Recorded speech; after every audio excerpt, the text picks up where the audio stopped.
दोस्तों इस वीडियो में मैं आपको जिना से बचने के चंद तरीके बताऊंगा। आप उन्हें तवज्जो से सुने और उन पर अमल करें, इंशाअल्लाह आप जिना से बचने वाले बन जाएंगे। देखिए, सबसे पहले तो आपने इस चीज़ का तसव्वुर करना है कि अल्लाह ताला आपके साथ है और अल्लाह ताला आपको देख रहा है। ये तसव्वुर आपको बहुत से गुनाहों से रोकेगा और बतौर ख़ास जिना से रोकेगा।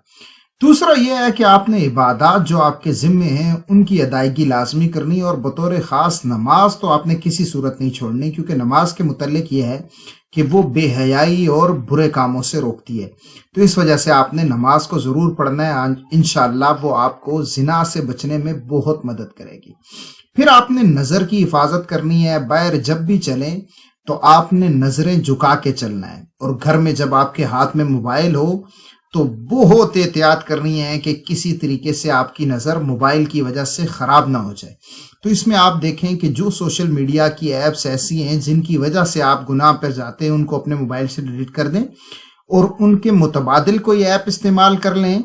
या अगर देखते हैं कि सभी ऐप में आप गुनाह में मुलव्वस हो जाते हैं तो सभी ऐप्स डिलीट कर दें और उसके मुतबादिल कोई और चीज़ या कोई और दूसरी हॉबी इख्तियार कर लें।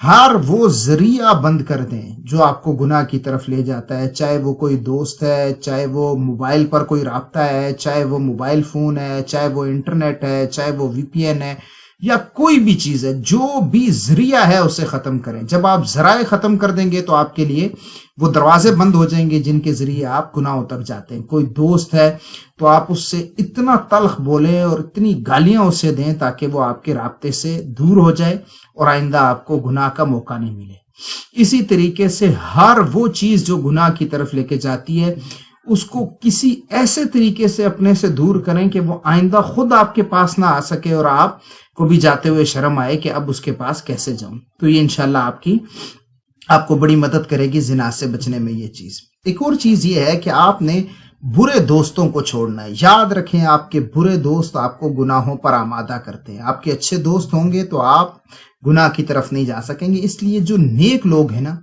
उनकी सोबत इख्तियार करें और बुरों की सोबत से बचें।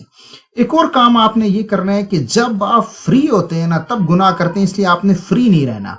आपने प्रॉपर एक टाइम टेबल बनाना है कि मैं इस तरीके से अपने टाइम को मैनेज करूंगा, सुबह ये करूंगा, फिर ये करूंगा, फिर ये करूंगा, ताकि आपके पास फारिग टाइम कम से कम बचे, क्योंकि जो फारिग वक्त है ना उसमें आपसे शैतान गलत काम करवाते हैं। एक और ये है कि क्योंकि रोज़ा ज़ाहिरी बात है शहवत की वजह से होता है, तो इसमें आपने कोशिश करना है कि कम खाना है और रोज़ा रखना है। हदीस में आता है जो रोज़ा रखता है वो इसी तरह गोया वो खसी हो गया और उसने अपनी शहवत पर कंट्रोल कर लिया। और जितना जल्दी आपसे मुमकिन हो आप वो ज़राए असबाब इख्तियार करें और एक अच्छी जॉब का बंदोबस्त करें या अच्छे कारोबार का बंदोबस्त करें और फ़ौरन निकाह कर लें, क्योंकि निकाह से बेहतर कोई चीज़ नहीं है।